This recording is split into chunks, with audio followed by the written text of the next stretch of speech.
exclusion of the public from a meeting in certain circumstances. And whereas this public body is opinion that such circumstances presently exist, now therefore be it resolved by the Board of Education of the Borough of Sayreville, County of Middlesex, State of New Jersey as follows: the public shall be excluded from discussion of and reaction upon the hearing after specified subject matter. General nature of the subject matter to be discussed is as follows: personnel, including but not limited to agenda items. Under that is superintendent evaluation, and the second item is Sayreville Principals Association of Discipline issues. Attorney-client privilege, various legal issues associated with the Sayreville War Memorial High School football program and student discipline, and under negotiation, SEA contract and grievance hearing, SEA number 2015-50 and 2015-51. It is anticipated at this time that the above stated subject matter shall be made public. At such time as the need for non-disclosure no longer exists, this resolution shall take effect immediately. Mr. Boucher? Yes. Mrs. Backo? Yes. Mrs. Bloom? Yes. Mr. Brzezinski? Yes. Mr. Sire? Yes. Mrs. DePinto? Yes. Mrs. Pratt? Yes. Mr. Walsh? Yes. And Ms. McNamee. Yes, before we go into executive. I'd like to call order the July 21st, 2015 meeting of the Sayreville Board of Education. Everybody please stand and join me in the pledge. Pledge allegiance to the flag of the United States of America and to the republic for which it stands, one nation, under God, indivisible, with liberty and justice for all.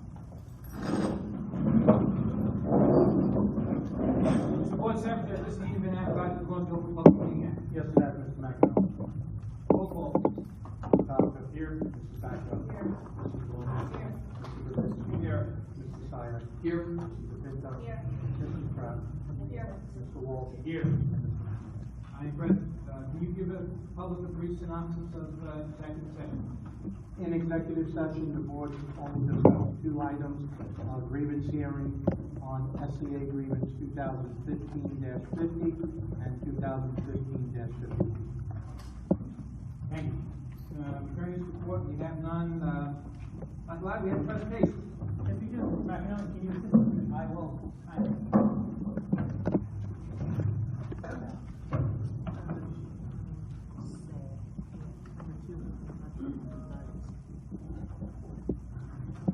Tonight, we get to do what I call my favorite part of meetings. I don't think I need that. To recognize one of our outstanding employees. In case you don't know, we have a SAD chapter in our school. SAD, for those of you who may not know, stands for Students Against Destructive Decisions. And the mission and vision of SAD is they envision a world in which young people make positive decisions that advance their health and safety. And the mission of SAD is to empower young people to successfully confront the risks and pressures that challenge them in their daily lives. And how that's accomplished is by creating and equipping and sustaining a network of student-led chapters in schools, like here, and communities focused on peer-to-peer education. SAD fosters a sense of belonging and promotes resiliency, leadership, and advocacy skills so young people make positive life decisions. And our SAD chapter, correct me wrong, has been established since 2008. And we have a volunteer advisor, Ms. Genevieve Krause, if I could have her please come up. Ms. Genevieve was nominated for an Advisor of the Year. And this is not something that's recognized in Sayreville or in the county or in the state or in the East Coast. This is national. And she received a letter, and it said that I take great pleasure in announcing that you have been chosen as the second place SAD National Advisor of the Year. National Advisor of the Year. You were chosen from a large number of qualified applicants, and everyone at SAD National is very proud of your achievements. And it says, through your work at Sayreville High School, you have exemplified our idea of a successful SAD advisor. A panel of judges found particularly impressive your commitment to the SAD mission and principles through your work both at the school and the community, your consistent and long-standing participation in SAD, your creativity and enthusiasm you have exemplified, and your true dedication to SAD and its students, especially through your volunteer participation in the week-long summer camp. So it's not just something that goes on after school and on weekends, it's also a national conference that she goes to every year. And again, she does this not compensated as a volunteer in our school. And because of that, the Board of Education wants to recognize your achievement, and I want to read a resolution that I will give you a copy of. It says, whereas the Sayreville Board of Education strives to educate and provide extracurricular activities for all of our students, and whereas it has come to this board's attention that Genevieve Corrales has been chosen as the second place SAD National Advisor of the Year, and whereas this Board of Education is extremely proud of Ms. Corrales for her dedication and perseverance to encourage our students to excel. And now therefore be it resolved that the Board of Education of the Borough of Sayreville, County of Middlesex, State of New Jersey, hereby commends and honors Genevieve Corrales for her outstanding accomplishments. And be it further resolved that this board encourages advisors and coaches of the Sayreville Public Schools to follow the example of the remarkable teacher who strives to be the best that she can be. And be it even further resolved that a copy of this resolution, executed by the superintendent, president, and the business administrator, board secretary on behalf of the Sayreville Board of Education, be presented to Genevieve Corrales at the regular meeting of the Board of Education, the 21st day of July, 2015, is signed by both the superintendent of schools and myself. Congratulations.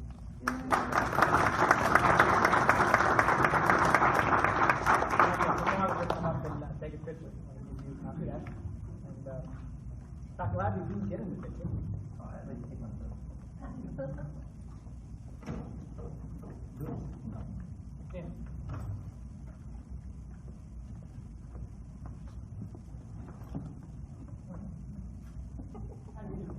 How's he doing, Louis?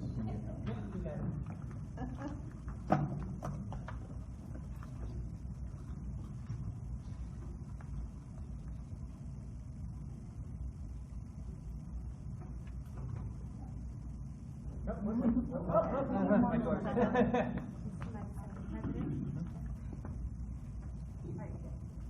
Thank you so much. Thank you for the papers.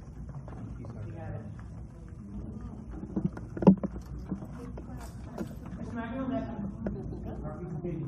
Outstanding. A lot of good things happening in our high school, and this is just another example. On the correspondence, everybody should receive the monthly technology and the monthly maintenance work order reports, both on the portal. Anybody have any questions or comments or notes? Hearing none, everybody should also see a copy of the minutes of the regular executive session of June 30th, 2015. Anybody have any questions, comments, additions, deletions of minutes? If not, I make a motion that the minutes of the regular executive session of June 30th be approved. second. You roll call vote to accept the minutes. Mr. Malcolm? Yes. Mrs. Becker? Yes. Mrs. Bloom? Yes. Mr. Gozinski? Yes. Mr. Sire? Yes. Mrs. DePinto? Yes. Mrs. Kraus? Yes. Mr. Lowe? Yes. Mr. McEnroe? Yes. Dr. Labby, take us through your report, sir. Thank you, Mr. McEnroe. And I will use the microphone only because Eric needs to pick this up on video. It's on. There was no break. Here? Okay.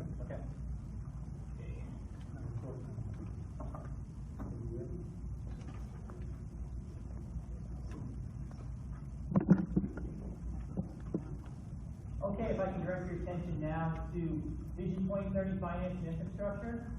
Beginning with number 9, we're asking to approve the submittal of the No Child Left Behind School Year 2016 Consolidated Grant Application. You can find that on page 3. I know that Dr. Shediak had a great time completing that application on UWIC. Number 10, we're asking you to approve a resolution that establishes the bid threshold at $40,000 and to authorize Mr. DeAndrea to award contracts that do not exceed that. That can be found on page 3. Number 12, on page 3, we're asking you to approve a contract with Atlantic Tomorrow for print management services from July 1st to June 30th.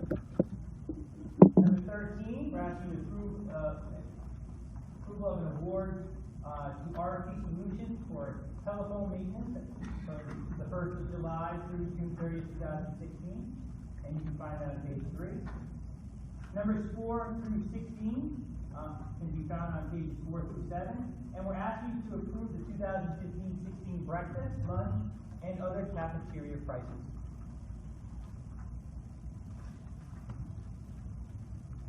Number 18, we're asking to approve a Camp Excel trip. The transportation costs will be going to the Metuchen Municipal Pool. I'm looking forward to it.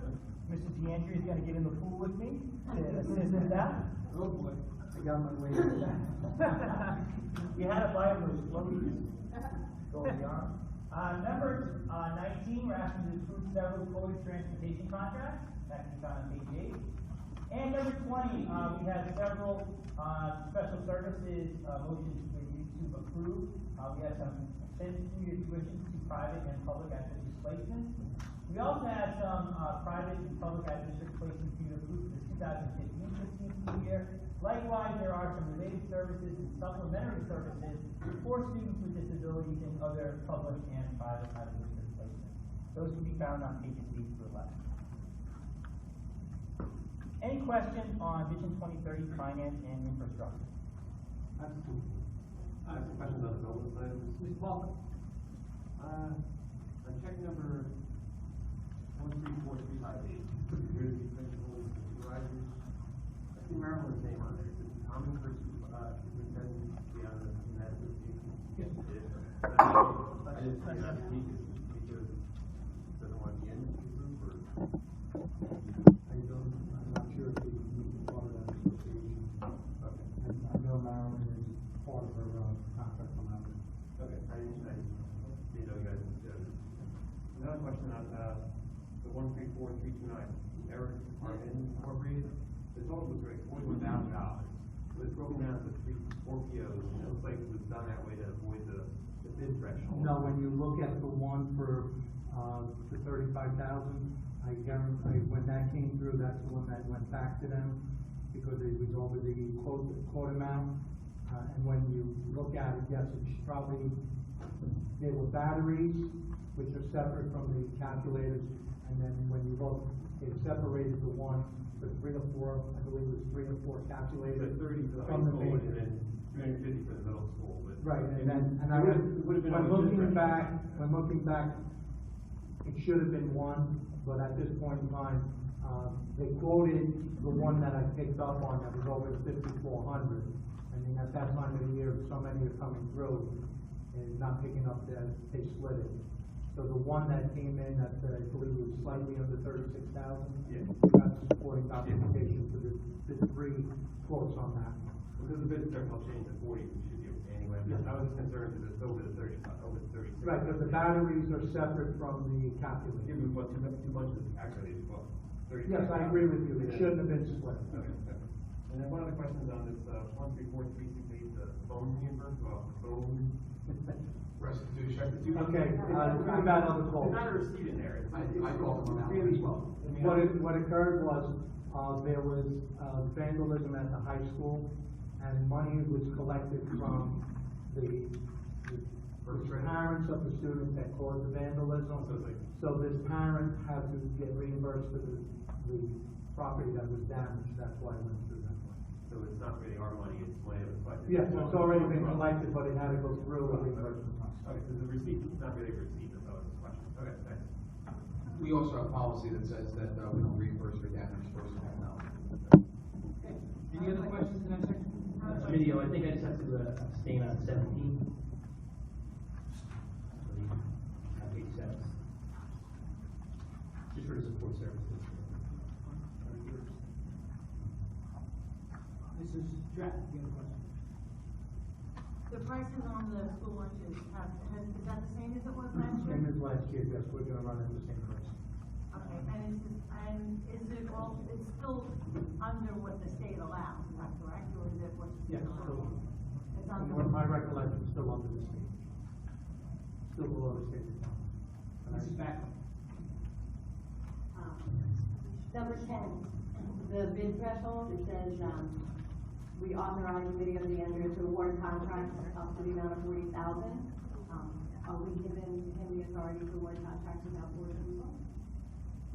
For 40,000? If we approve this resolution, we can award any contract up to 40,000 without the board knowledge? It would have to be a competitive bid contract, and you would have to get, it would have to be a competitive contract, and you would have to get 3 quotes, correct? Yeah, I have to do my part, so yes, but I generally bring all of the contracts to the board. Right. That's generally, and are you allowed to do their, Yeah, but I've always followed the same procedure where you had 36, 29, or 40, and there's never been an audit exception, so I'm gonna say there has been no issue. No, but my question is this authorizing you to award contract up to $40,000 without board approval? Technically, yes. I mean, technically, yes. As long as the procedures are followed. Right, all my procedures are in place, which they are. And has that changed? Has it been like that over the years? Yeah, it's the same, it's just the dollar amount that changed. It's on 36 to 40. It's just so, under 1818A, which is the public school contracts law, every 5 years, I believe, the state reevaluate the thresholds. Dan references as well. It's been moved up to, $40,000. So there's the quote threshold and the bid threshold. The quote threshold is now, I think it's 52% of the bid threshold. So as long as the threshold, the procedures, the legally required procedures are followed, NVIDIA wouldn't have to bring that before you if you were to approve it. But still, as of now, he's authorized to take action on all matters up to the current bid threshold. And so it's really no different except for the fact that you're moving from 36 to 40. And you have right below it the two examples of it. Right, but see, that's what I'm confused, but right below it, the board is voting. Yes, I try to bring all of my contracts to the board that are actual contracts for services that the board is gonna use. Now, there are things that you purchase, like supplies, that I have to abide by these same rules that the board doesn't see. I generally bring all of the contracts to the board that are for services, not purchase of supplies and things, because this also covers purchasing of supplies and things of that nature. Okay, so you would, so when it comes to supplies, some contracts, such as the ones underneath, would always come before the board. Yes, I try to generally get all of those to the board, and you've seen them on the. Right, so I just wanted to know, so this is different. Alright, so for 12, Atlantic tomorrow, is that something that you got quotes for? Yes, I worked with, Mr. Malloy on all of those. Matter of fact, on 12 and 13, we worked together on all of those. So are both of them low bid? Yes. Both of them are low bid, is that how we're getting contracts? Yes. Are these two people, do we do business with them now? Atlantic Tomorrow has the contract for the last 3 or 4 years. RFP is new to us. And who are they replacing? Adalix. What was it? Adalix. Adelaide?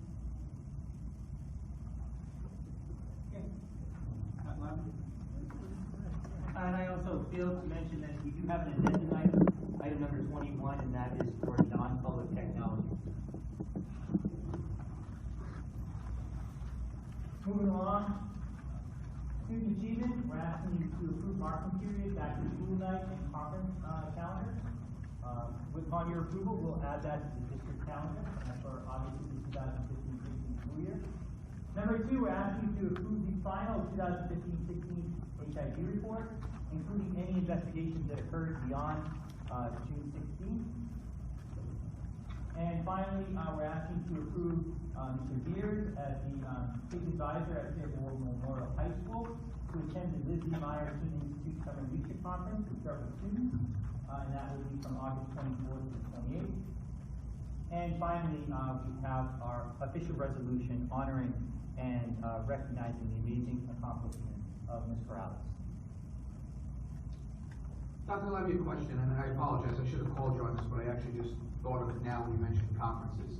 Is there an opportunity for us to look at our evening conferences for the schools and maybe do a parent survey and look and see if we can move those conferences up a half hour to start at 6:30 and end at 8:30 rather than the 7 to 9? It may be more convenient for the parents. I'm sure it'll be more convenient for the faculty rather than staying at school till 9:30. It could be an opportunity for us. I don't think it's anything we need to decide tonight, but it's something you might want to look at. I think that we can definitely do some kind of survey. I do know though, based upon my experience with different types of meetings that go on throughout the school year, when you start any meeting before 7 o'clock, when you look at text, we don't get a lot of people. Parents come home generally somewhere between, 5 and 6 o'clock. They have to, get food on the table for their kids. And by the time they do all that, and freshen up, it's close to 6:30, quarter to 7, it's time to get out. So, we can definitely take a look at it, and I do understand, the fact that, our staff members will be working late, but I do think that 7 o'clock time is probably gonna come, across as being something very favorable to our parents. Okay. Any other questions?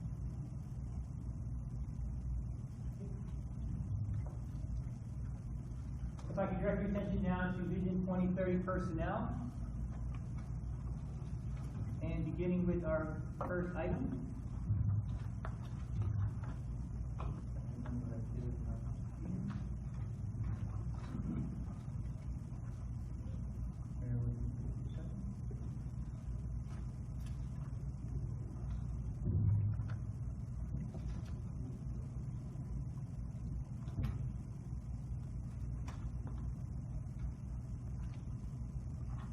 If I can direct your attention to item number 1 on page 15, we do have a retirement.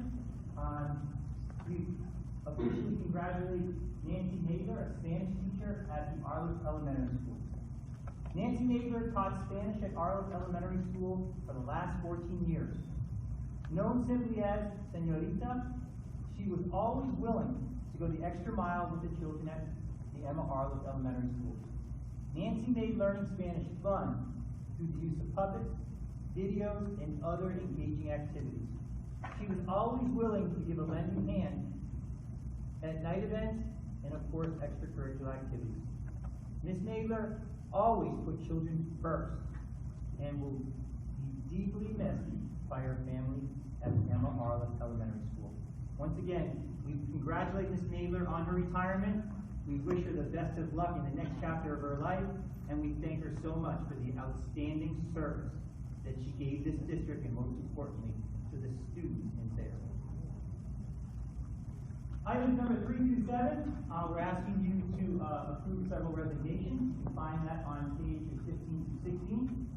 Item number 9, we're asking you to approve the retroactive appointment of Mr. Vogel as the supervisor of our Sayreville Summer School Credit Completion Program. That can be found on page 16. Number 10, we're asking you to approve the hiring of 14 certified staff members for the 2015-16 school year. That can be found on pages 16 through 19. My pagination might be a little bit off, so I apologize for that. Number 11 through 12, as everyone knows, Lynn Taylor was recently appointed as our new athletics director, and because of that, we hired a new head field hockey coach, and we're very proud to announce that that person is Mary Carmelo, a teacher at the Sayreville War Memorial High School, and for the station members, we're happily asking you to approve her as that new head coach. Likewise, we are hiring an assistant for the field hockey team as well, assistant coach.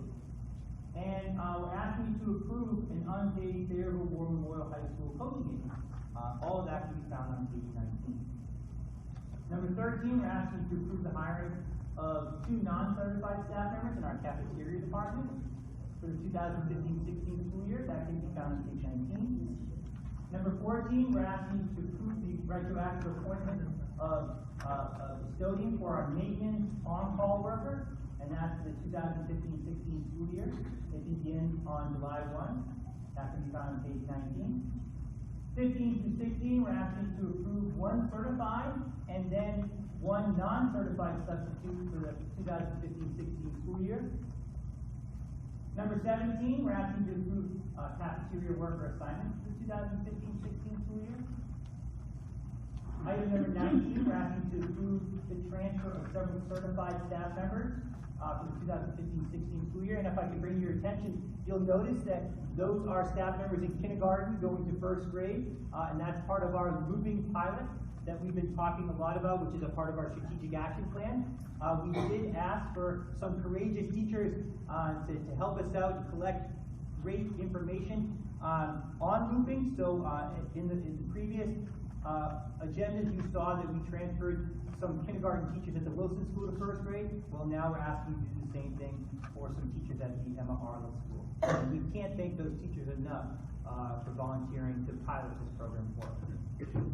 Numbers 20 through 22, we're asking to approve the salary revisions of our 2015 summer enrichment, extended school year, and summer IUP work programs, which, as you know, are very fluid. You can find those attachments up at the table. They're attachment A for summer IUP work, B for extended school year or Camp Excel, and then finally C is for our summer enrichment program. And by the way, both programs are working very productively, and our students and staff members are having a pretty good time as well. Any question on Vision 2030 personnel? Mr. Stein, on the looping, approximately what percentage of our kindergartners are looping with the same teacher to first grade? 10%? Okay. It may be as high as 15. 10, okay, I'm just trying to get a feel. Yeah. Okay. On the looping, are we just going to do it in 2 schools, or are we gonna do it in all 4 for the next year? We opened it for everybody. We offered it to any teachers that wanted to do it. And initially, we got an overwhelming response from the kindergarten and first grade teachers at Wilson. And likewise, just recently, before the end of the school year, several teachers from the Arlo school stepped up and volunteered to do it as well.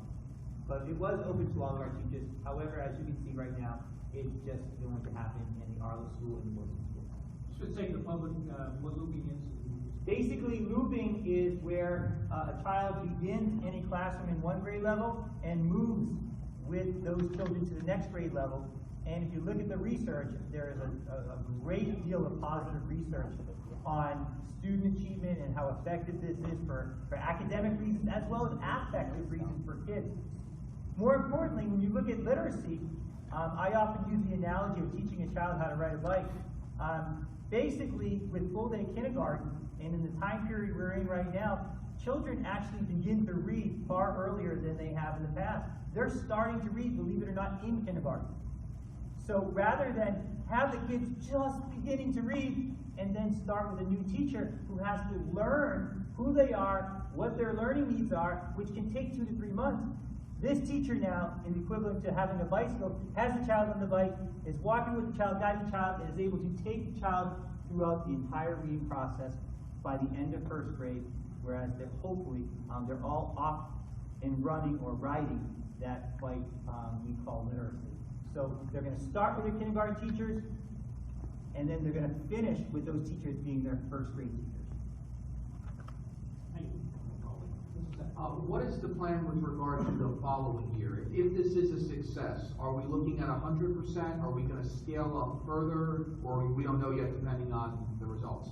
Right now, we are scheduled for 2016. All kindergarten classrooms will move up to first grade. Will move to first grade. So, beginning in 2016, those kindergartners will be staying with those teachers until the completion of first grade. Okay, what is the plan then with regard to professional development and working with the remaining teachers who have chosen not to loop this year in order to ensure that that will be a smooth transition?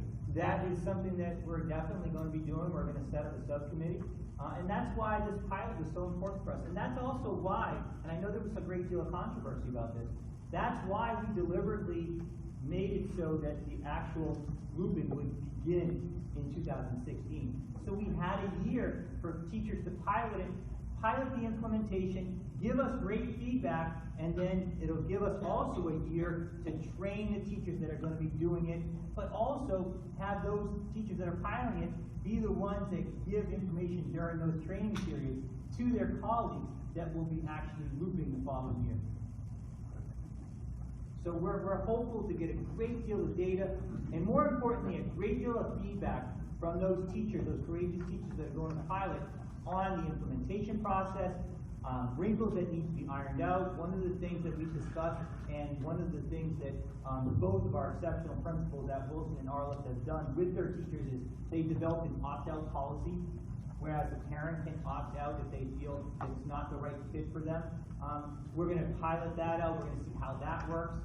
So there are a number of different idiosyncrasies we'll have the opportunity to really analyze as we go through this pilot period. But again, to answer your question, as a full district, all of our kindergartners will be looping to first grade with their teachers beginning September 2016. Unless something drastic happens during the pilot that Right. forces us to change our mind. And I think you just need to be conscious of how do we bridge this effectively between the schools where looping is occurring and the two that are not, because it's very easy if I'm a teacher and I go to New York with somebody every day in the same building, and I see something being a success to adopt it, it's a little further removed if I'm in a different building where it's not occurring. And as you know, Mr. Sayak, you just recently appointed a new supervisor of professional development. And that will be one of her main priorities in terms of working with Dr. Shediak to begin to develop that training program for all of our kindergarten and first grade teachers beginning this year. Thank you. Mrs. Mack. Not about looping, but on this section. On the, number 17, you have that we're hiring assistant cooks. Have we ever done this before? They were hiring what? Assistant cooks? Yeah. What we've done this year is, working with Mrs. Jenkins, what we're looking to do is permanently place those people who are gonna be assistant cooks for the entire year. What has transpired in the past is we hired them, and then she appoints assistant cooks, and they get an extra dollar amount per day. We're just hiring all of them at the beginning of the year, based on the increase on that. So we've never done it in the past, we specifically call them assistant cooks. This year, since we're gonna give them the position, we're just naming them up front for the entire year. Okay, but if you look, right, and it was a per day thing, and I. Right, and we broke it out by the hours they work, to give them their increase in their hourly rate. So if I look at the contract, it says like, a worker to assistant cook, and it said $21.05, so that was $21 for the day. So you took that $21 and broke it by what, The number of hours that they work. How many hours? Like, did you do that? If it says assistant cook 5 hours, it was divided by 5. So you divided the $21.05 by 5, and then added it to the $22.95 per hour? And I have to defer that to Mrs. Reese, because she did those calculations. So I'm assuming that's the way they were doing, because we spoke about, that's the way we spoke about doing it. Okay, so normally though, this was a rotated job, and different people got it and got paid daily, and now you're assigning it to Yeah. someone. Is this something that we posted? Is this a job that people Ms. bid Jenkins went on? around and asked what positions that's fine. So someone just went around and asked who wanted them? Did you post these jobs? Like, how does that work? Is it something new? I don't know. They were not posted? No. Did she go around and ask everybody? Or just somebody, but? My understanding is she worked with, she asked those individuals who were normally the assistant cooks, and asked them if they wanted the same position, and she did it in that manner. I can't guarantee it, but that's what I believe she did. And now, is this a fair way to do it, if it was always done a different way? I believe it is, because what you're doing is permanently assigning those individuals who are gonna cook for the year. She knows her individuals who do the cooking, who do a good job at it, so why not give those individuals that position for the year? It brings consistency and continuity to what's going on in your operations on a daily basis. So did we always have an assistant cook every day? Yes. In the past, every day someone was assigned to be an assistant cook? That's my understanding. But it wasn't always the same person? It could have been the same person. So it's not gonna be a problem now that it's not rotated, it doesn't violate the contract at all? I don't see anything in the contract that guarantees who has to have that position. Or that it's rotated, there's nothing in the contract that says Nothing rotated? that we know of. Or that we didn't have to post one? I'm not aware of any. If we did,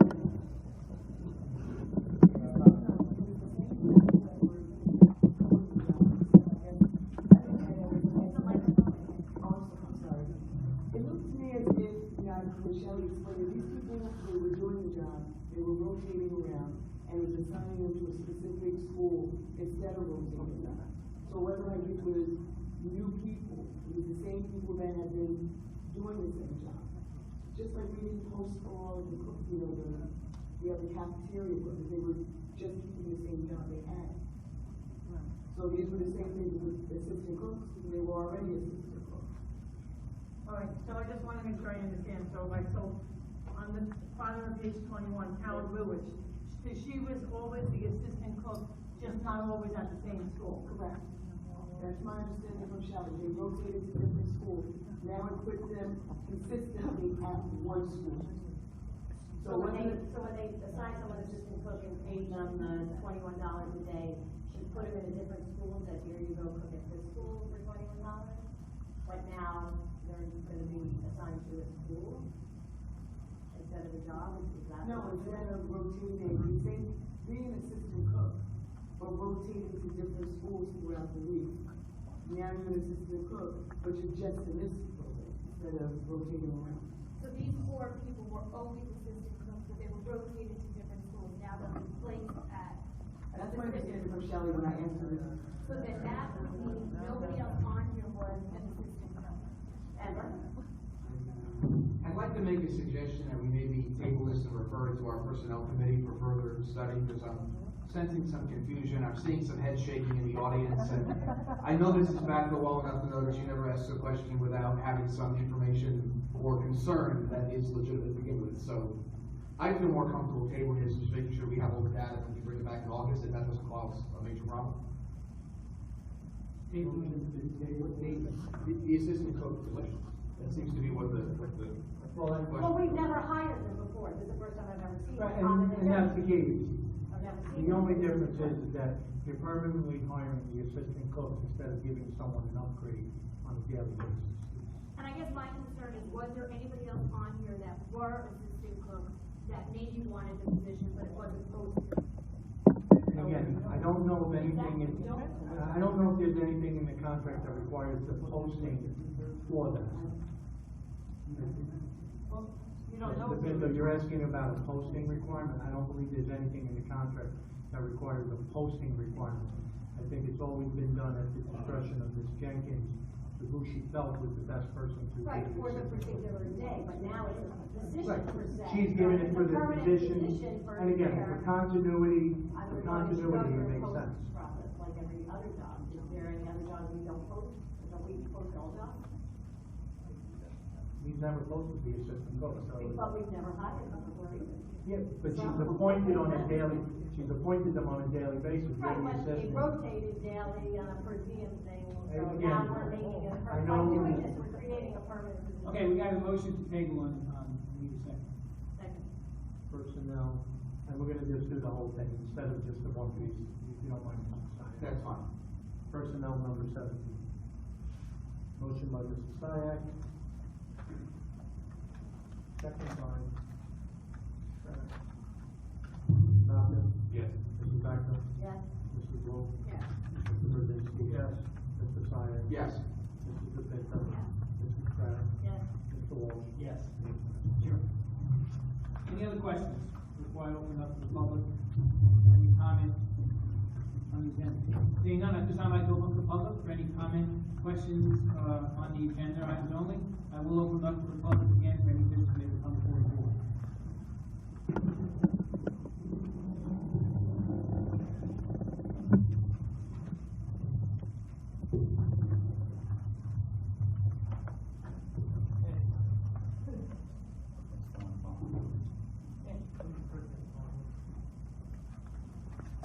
Hello. Okay, going to the whole address thing here too, again. Alright, 23 Astor Court, Louis St. Chandler. I have a couple questions on a few of the items that we offer here. I believe it's number 16 under finance and infrastructure. 4.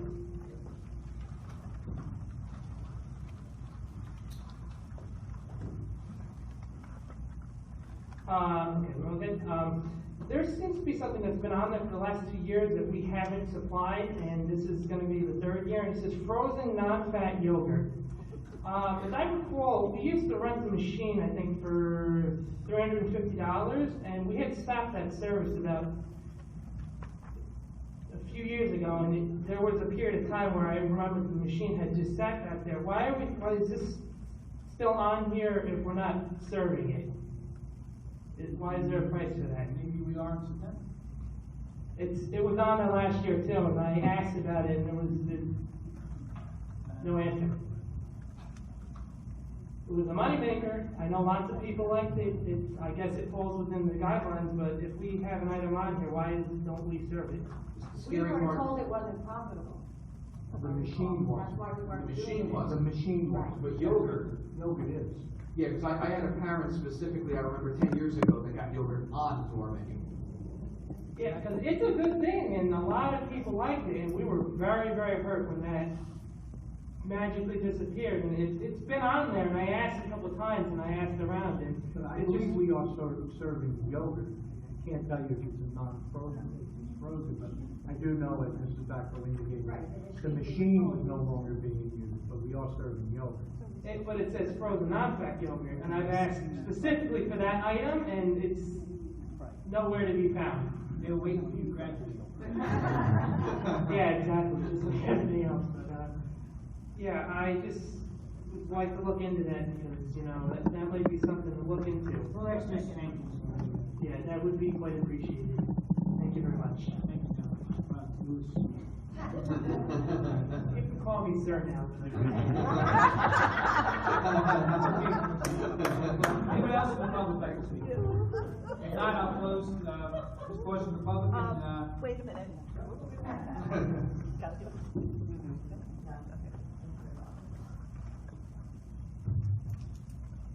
Barbara Hill Cummins, 22 Schmidt Street. My comment is about looping. And that's all right. Hold this one.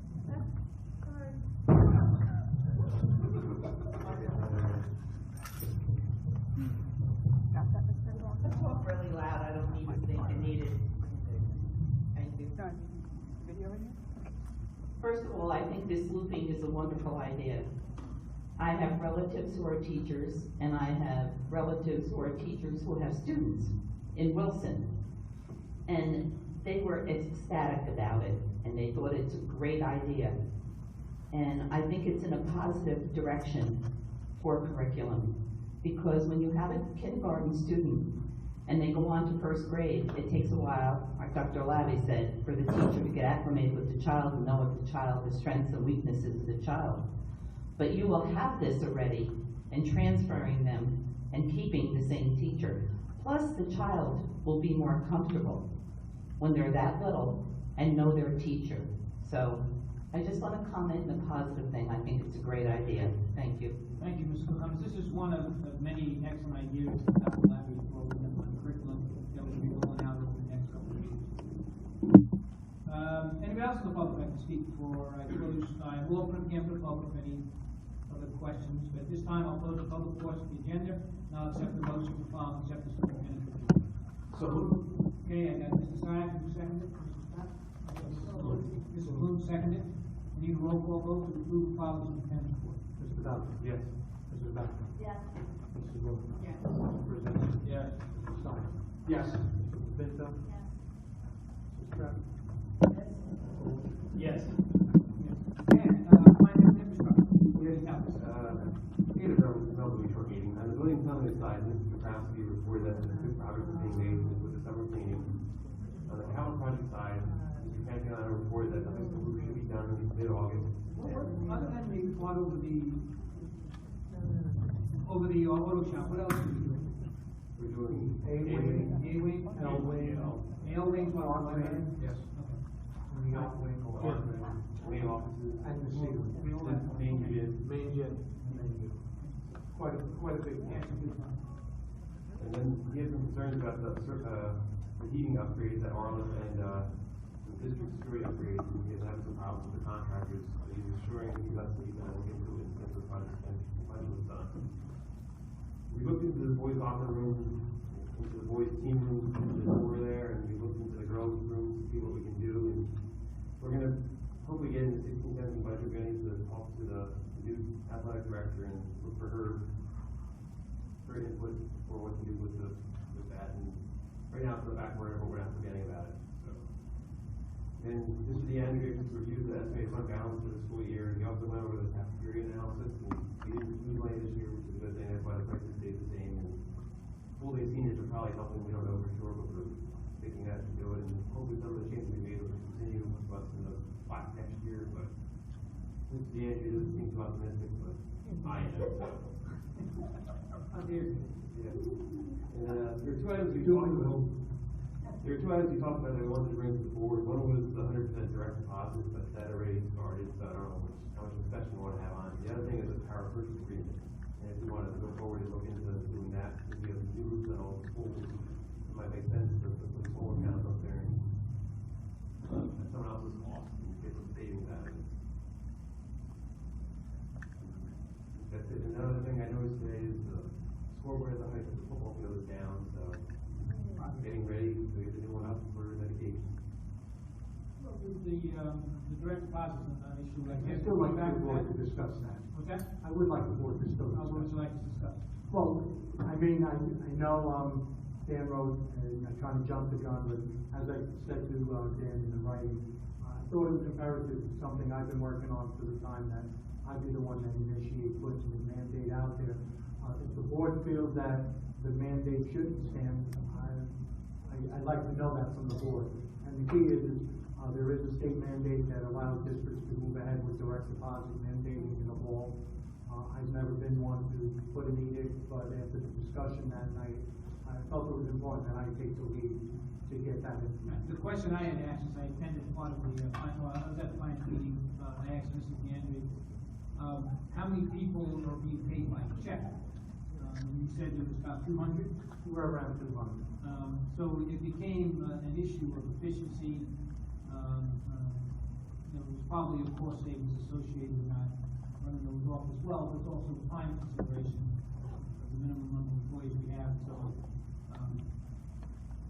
discussion with the board, I mean, that's the way in the future. I know there's some concerns electronically and that type of thing. And if I could, so the board understands, part of going to direct deposit is also bringing us to a program that we've already purchased, is an online payroll, where individuals can now log on and see their actual payroll checks, so that they have the opportunity to do that.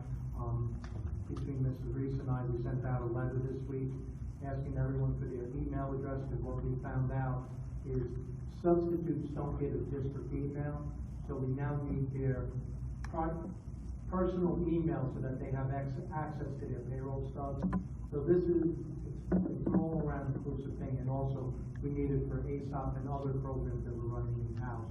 So it's not that they won't have access to it, they will. It's an online system. They would always have access to their payroll stubs, W-2s, and things of that nature. So it's just a continued push to start doing what's green and moving into a green environment. So we have. What are our pay dates here? Normally the 15th and the last day of the month. Okay, so the benefit of direct deposit that we discussed, if that payday falls on a Sunday, Their check is usually there Saturday. the money is available Saturday versus you have to wait for the check until Monday. So there are some advantages from that perspective. And it helped with some of the other issues we've had in the past.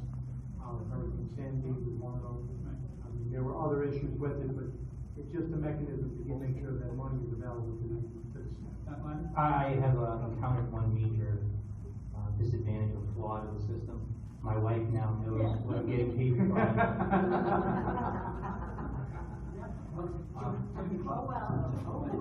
Mrs. DeAndrea, has there been any pushback from any of the employee bargaining units at all regarding the change? Because that's the only concern I would have about. There has been no pushback because we haven't put the hard date in place yet. Will that occur when January 1st comes about? You may. I mean, several emails have gone out starting probably late December or November throughout, and each time the letter goes out, more people sign on. We're now, as substitutes are signing on, they have no other option but direct deposit. So we're making the push to get there, but we're down to around 200 people. A good portion of them are probably more substitutes than non, but we still have a number of staff across the bargaining group. You're looking at 20 to 25% of our folks. Well, that's substitute. But A lot of them might be the substitute. Yeah, but there's still a good number out there. As we send it out, more do sign up, and The goal is by January first, that when it's fully implemented, we'll have everybody on board and then they'll see the benefits of it. And then they'll have their checks done at their fingertips, as long as they have a computer in front of them. Well, you don't need a computer if you have a smartphone. And any electronic device now gives them the capability to see their face stuff. Is anybody opposed to district going to 100% direct deposit? Okay, Dan, your other, topic was? The power purchase agreement for the solar panels on the roofs. The history of that is, a while back, I'd say probably 6 years ago, we hired an architect and he actually came to the board and briefed and showed us the blueprint of all the different buildings and how the solar panels would go. And if I recall correctly, the board decided not to do that. Based on what we were briefed in the presentation, the dynamics of learning. Now, since the SRX was a big deal years ago, because it was a financial incentive to be able to sell some of that power back, but as a commodity, as the market got saturated, that got less and less apparent. And I remember we went down, this was back and I think Mr. Walker too, we went to something else, and then Tom Chott, we went to the solar panel briefing down in Atlantic City, on power purchase agreements, and, so what is the benefit now? What is the dollar savings percentage? And I'm gonna give you a personal experience, and I shared with the finance committee. I've recently done my home in total, solar panels. I'm about 95, based on their estimation, I'm gonna be 95% solar sufficient right now, and what I'm looking at is, around the 3% savings off of my PSEG bill. That's on a personal. How much? I have an appointment, I believe, on July 28th or 29th with a consultant from the company to come in and discuss the power purchase agreement with me and look at details on a much larger scale to see if it's beneficial and mechanisms to see what's available to us. The thing that you have to be aware of is that just like anything else, you have to put a formal bid together, you have to go out to bid with it, and you have to be very specific with your bid requirements and things of that nature. Yes, and I spoke to Jonathan's firm. Do we know of any school districts or any of your counterparts that districts have done this, and what the savings is? Power purchase agreements, I can research, not off the top of my head. The district that I was previously in had a power purchase agreement. Both of our buildings, What was the savings? 20 to 30% Of, our electricity. that's significant. What is the normal, bill for this building? Do we know? How many tens of thousands of dollars? You're around 30,000. 30,000. To give a rough number, 30,000. So you can save 20% out, you're looking at $6,000 to $7,000. I mean, we have spoken, I know that, it was brought up, I think by Ms. Vogel, during our last meeting about the climate in the gymnasium during graduation. There are rooms, there are floors in our schools where, providing, some form of air conditioning, would definitely add to, the climate conducive for kids learning, especially during the warmer months. If we could enter some kind of agreement and offset those costs with, the savings that we would have if we had a power purchase agreement, that would be wonderful. What would be the process that we would have to report? I believe Mr. DeAndrea has already started a process in terms of inquiring and trying to get some quotes. You have the full-blown specifications, everything you're looking for, the types of panels, the locations of the panels, and then again, how specific you want to get to your language in your power purchase agreement. In terms of the maintenance, there's a lot of detail that goes into preparing for it. Well, at least, Yeah, you don't own them. The company that installed them owns the panels, and you're just paying, instead of JCP&L, you're paying them at a reduced rate. Now, does putting the panels on the roof do anything to the warranty of the roof? You have to be very careful with that also. You have to work with whoever your roof manufacturer is. They may require a certain roofer or installer to be the only ones to install them, to guarantee your warranties. So that's why it's not, I like you, I want you to put solar panels, here you go. You have to have very tight specifications. You have to do your research in reference to your warranties, so you don't void warranties, there's a whole laundry list of things that have to Anybody be. opposed to having the VA do some research and get back to us with some more information? No, but I would suggest, I know the, Center for Lifelong Learning, right in our own backyard on Chief Quick Road, is one of the most green schools. Yes, I in the think they- country, and I know they have a, They may have a gold star rating at this right, point. so, you know, I'm on the board of directors for the, Middlesex Regional Commission. But they And, purchased it. I know they would, you know, give us any opinion, they can share with us. Well, I can tell you, Mr. Walsh, they didn't do a power purchase, they were outright purchase. Okay. Well, that's the true benefit, if you purchase that, and you're gonna benefit much more financially than if you're, a lease agreement. Yeah, well, if you're willing to put the upfront capital cost, yeah. Cause then you own all of it. Then you own all your range. Alright, so once you got some direction about the board, I already have the meeting scheduled. Thank you, Dan, anything else? Okay, student achievement, Mrs. Packer, can you give a synopsis of our lesson? Okay, at the last meeting, we discussed the, 2015 AP scores. Mrs. Shediac gave us, a very in-depth thing based on enrollment, the number of students that took the test, and the scores, the average scores for the year.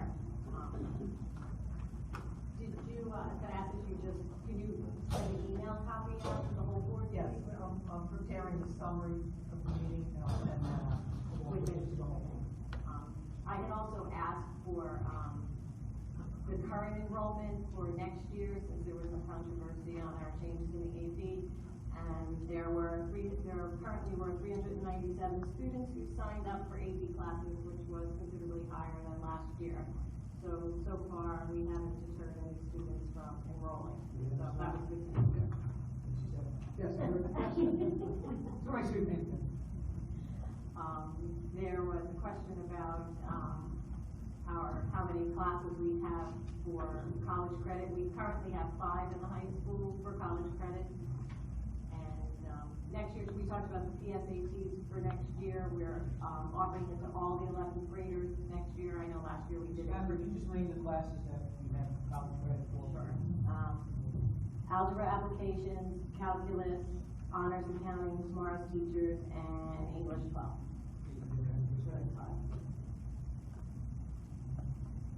We had also requested feedback since there was a change on the 130 credit graduation requirement.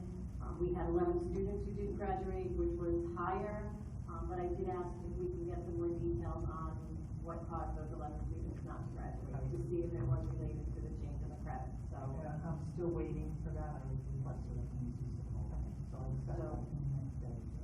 And I'll send that out. So we did that. We also spent some time discussing, scheduling in the middle school and the high school. We talked about the specials or the electives in the middle school, and we were given some data. So Mrs. Shediak's gonna put a committee together for the middle school to start looking into revamping some of the specials or electives we have in the middle school, and we're gonna look at how we schedule them. So maybe we might be changing the way it's scheduled since we went for math, and since we now have a math block and a language arts block. And supposedly the high school block scheduling is still on the table, but we don't have a committee yet.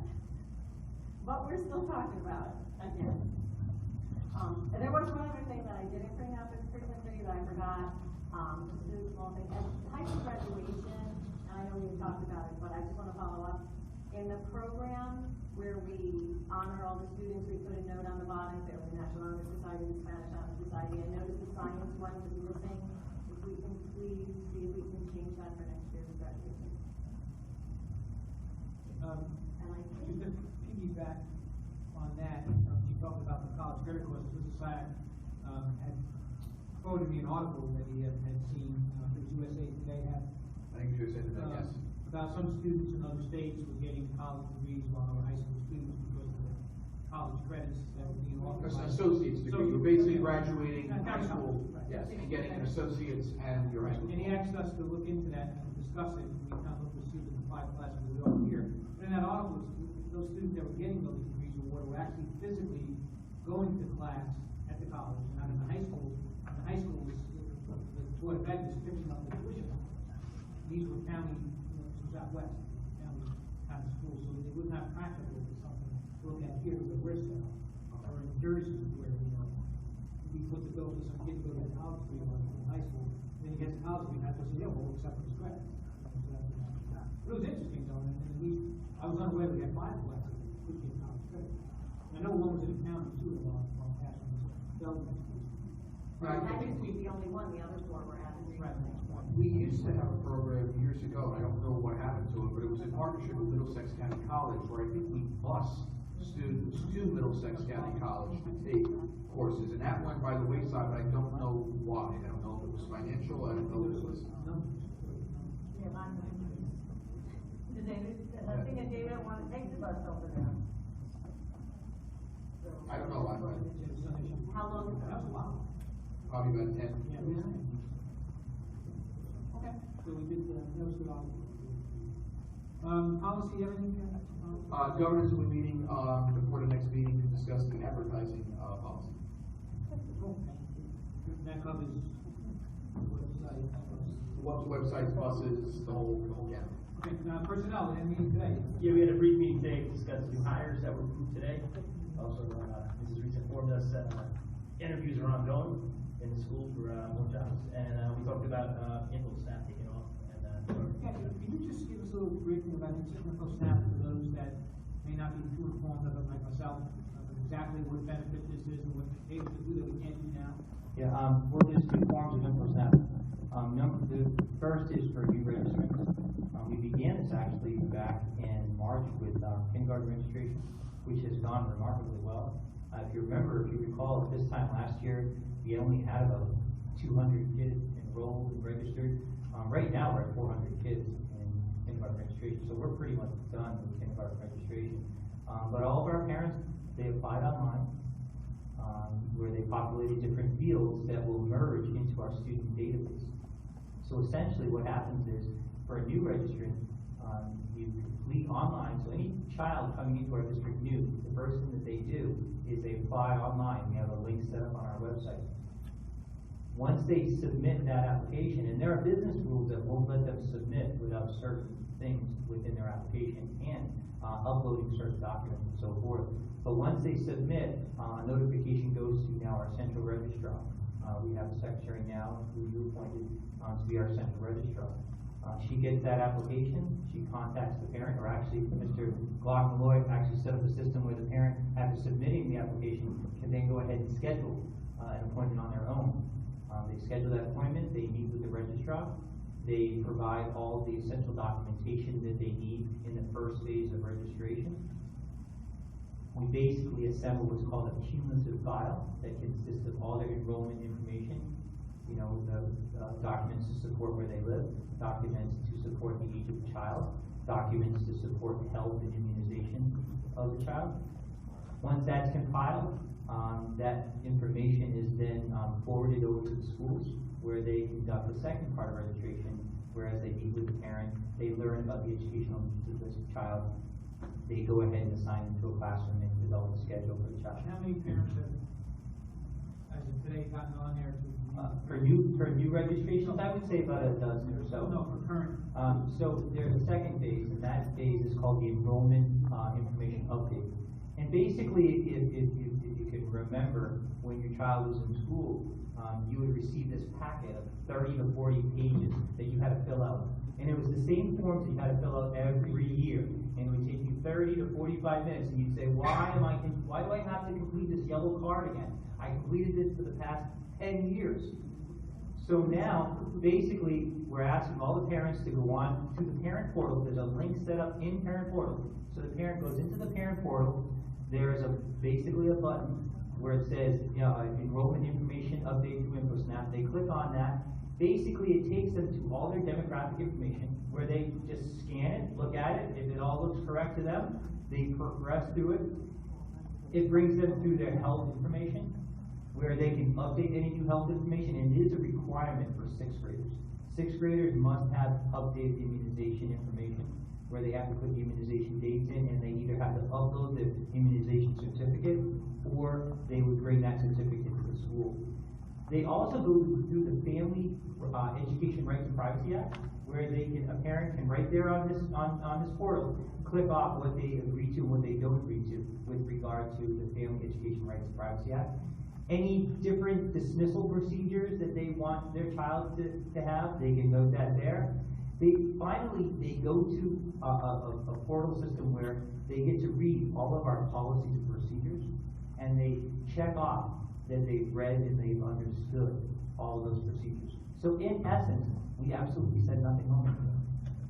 The parent does that. I know that some parents here have done it. It takes about 10 to 15 minutes per child, very fast. We started this basically on Monday, and right now we're inching our way to 1,000 people who have done it. This is another initiative, not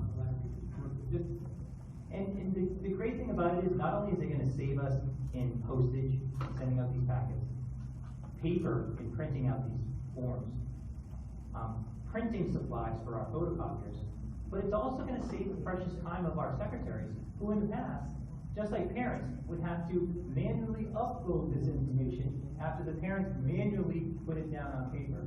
It cuts all those things out. Where's the data? Is the data in the cloud or is it on our servers? Basically, the data is web-based. And what happens is, Mr. Glock Malloy and I did it today. Basically, we polish it, which means that the parents, when they submit the data, and the best example is a phone number. You know, some people put the area code in parentheses, some people put the 3 numbers dash. Basically, parents can do it any way they want, and the system will automatically polish it to put it in the format that our database, PowerSchool wants it. So that's called the polishing stage. Once we polish it, we import it over to PowerSchool, and what it does is it basically pushes out the old information with the new information.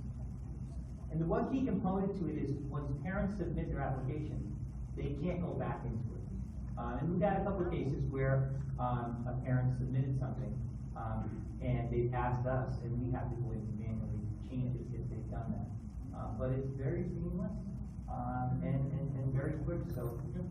And I think the biggest question was who needed to submit immunizations and residency forms. Yeah. And the immunization is really simple. Our preschoolers and our kindergartners, but they've already done that. As you know, not only do we have our kindergartners registered through InfoSnap, we had our preschoolers that are in our new preschool program, Project 4 program. They also registered through InfoSnap. So they submitted all of their documentation to that. Preschool, kindergarten, and 6th grade are the mandatory immunization grades. Those are the grade levels in which they have to have that information. It will not allow a 6th grade parent to submit their application unless they have updated their immunization information. It will allow them to submit if they haven't uploaded the documents, because it gives them 2 choices. They can either upload the documents, but not everyone has a scanner, or they can bring those documents into the school. What it does is just before they submit, it tells them, remember to bring those forms into the school. One thing that Mr. Glock Malloy has also done, and you know what, Mr. Glock Malloy deserves all the credit for this. Not only did he go ahead and work closely with a number of different vendors, but he's the one that's implementing this whole system. And he's worked many hours in perfecting this before we actually launched it. So Mr. Glock Malloy deserves all the credit in the world for everything that we're doing with it. He has set up a portable lab in the registrar office for any parents that don't have technology, or any staff members that don't have technology. They can go in, they can get on a laptop, they can get on a computer, and they can get that done there with the registrar and our student information person right next to them to help them. By the way, there's also a scanner in there, so they too can scan documents and put them in. So Eric really did his homework in finding the program, developing it, implementing it, and thinking of all the different wrinkles that might need to be ironed out. There still are some more. For instance, there is one business rule that we set up that we've already changed based upon some of the responses that we've got from our parents. But again, that's Eric and the relationship he's developed with the vendor.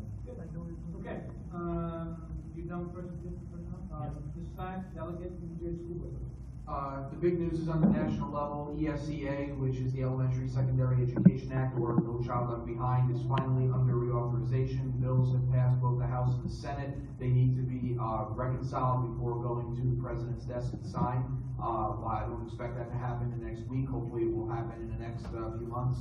The big news with that is that National School Board was successful in getting an amendment included in with the Elementary Secondary Education Act that significantly reduces or restricts the involvement and authority of the Secretary of Education solely to those items which are legally approved by Congress. So the Secretary of Education now has a limited role with regard to educational standards, with regard to waivers, with regard to input, with regard to state plans for education, and it's basically a push down of all of the major decision making back to the state level and back to local boards of education, with the general premise being that the closer the decision maker is to the child, the smarter the decision with regard to the child.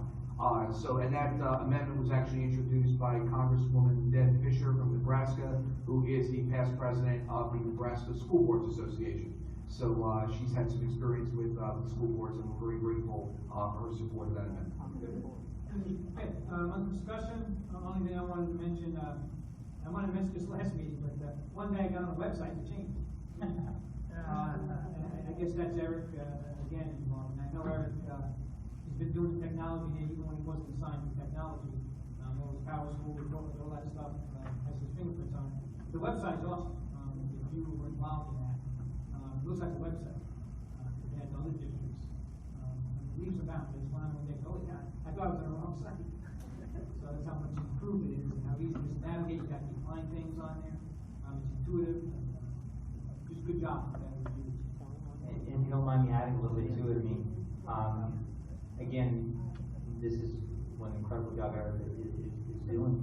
Not only is it our website, it's now our information broadcast system. We now, all of our phone calls to parents, all of our emails to parents, it's the same vendor, and Eric was able to negotiate a one and all type of deal with them. So they serve as our website, they serve as our broadcast communication system, and also we will be developing apps for every school, similar to the Sayreville BOE Memorial High School, through this vendor, through, again, the work of Eric. So truly amazing stuff. You know, last 10 years, this is stuff that didn't exist. Anything else for discussion? I just want to remind the public that the board is going to go back into executive session, mainly discuss superintendent's evaluation. What else?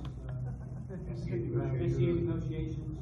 We'll be open up negotiations and you still have the Sayreville Principal Association. And no action will be taken. And legal matters with the football team. Right. No action will be taken. We don't hire any executive session. We just didn't have enough time, and we didn't want people to wait. Things got too much involved. I have one other thing. Yes.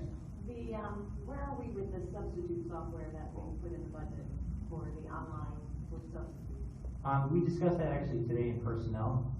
Basically, we're compiling the information, and we're all set to go. We're moving forward with an implementation beginning of September. What is that ASOP? ASOP, basically, this is a system that's actually been around since the,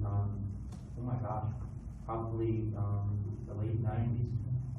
It's a system in which now our substitutes, any type of vacancy that occurs, our teachers would put that vacancy into the system, and then substitutes can go ahead and grab that vacancy.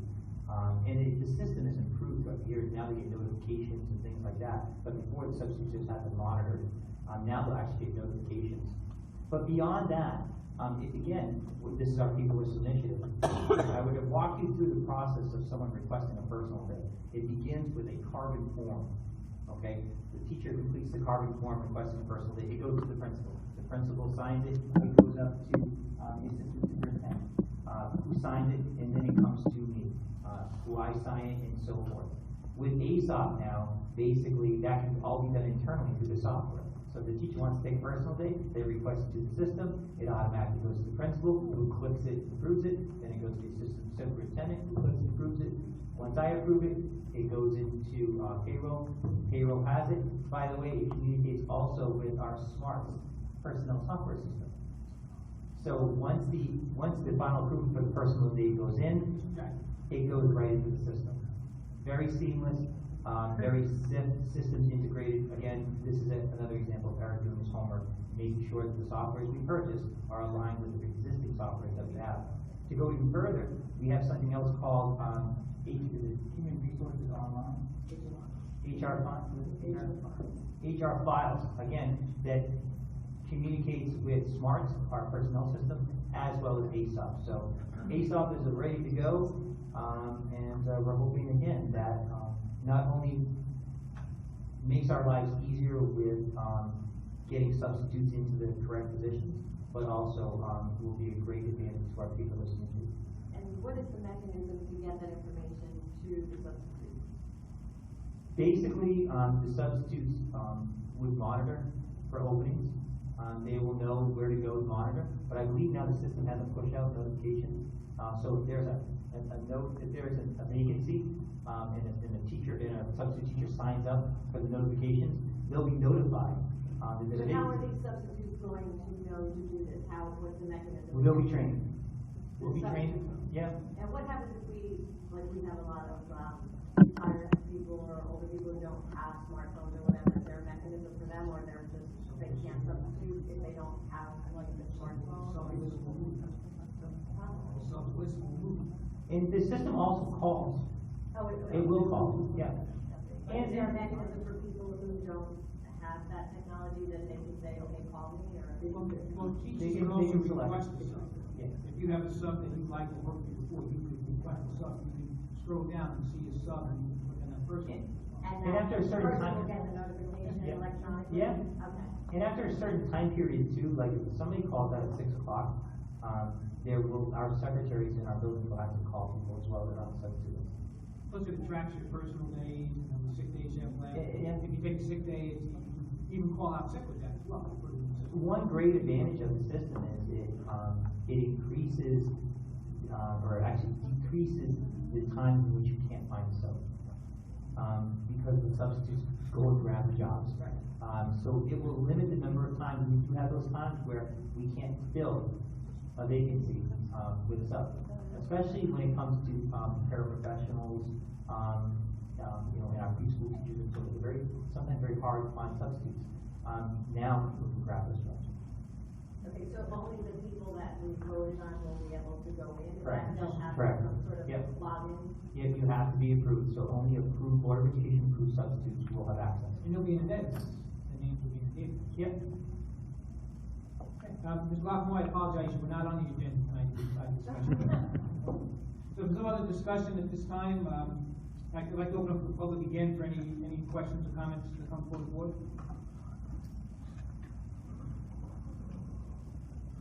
Lewis. Sir.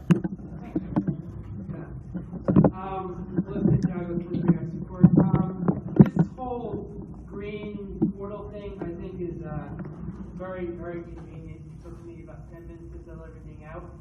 It was actually a lot easier than I thought. There was a couple little tiny things that probably we might need to adjust. First, one of them was the siblings. It doesn't allow you to add more than 5, and there's no other column, so if you have more than 5 siblings, I guess, that might be a problem. Just throwing that out there. Also, when it went siblings, when I went to go put myself in there, it doesn't allow for somebody that's not in the district to put themselves down. It stopped at grade 12. So I just didn't know what to put in that section. So I didn't fill out a grade, just put in it's college will be attending, but that's something also that might need to be looked at, because that's important, because there are people that aren't in the school district but have siblings. And the document thing, I definitely have to agree with you. Not everybody does have a scanner, and it's a bit difficult, but if you're in a sporting activity and you have those files, would those go over, or would you still have to bring those in? You can import those. So those still count, even though because let's just say, because you had to have, like, my sister's in cross country, so she had to have medical forms cleared already. So it asks for it again, obviously. Would you be able to, do you have to resubmit that again, or is it already in the? This is just enrollment information update. I would be hesitant for any kids to upload their physicals or sporting activities because they may not get to our nurse at the school. Yeah, no, I was just curious, because I know we had to do the whole medical and all that Yeah, stuff. I think the purpose is, for the system is just an enrollment information update. For kids that are gonna be participating in, sports that require physical, you can upload that. I would just be afraid that the information might not get to the nurse at the high school in time for you to get clearance. Yeah, I understand. I just wanted to ask that, just because, you know, I know that it's basically the same stuff, so I want to know if it was like drag over or anything. So, okay, I understand. And, okay, all right, thank you very much. Okay, anyone else in the public?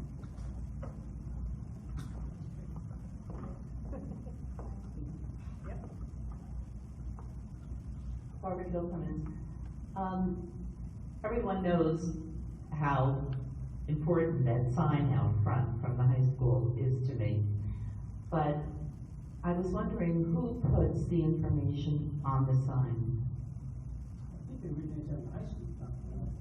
Is it the office or is it students or? It used to be student council, I don't know if it's still. It has to be approved by. It has to be approved by the principal. Yeah.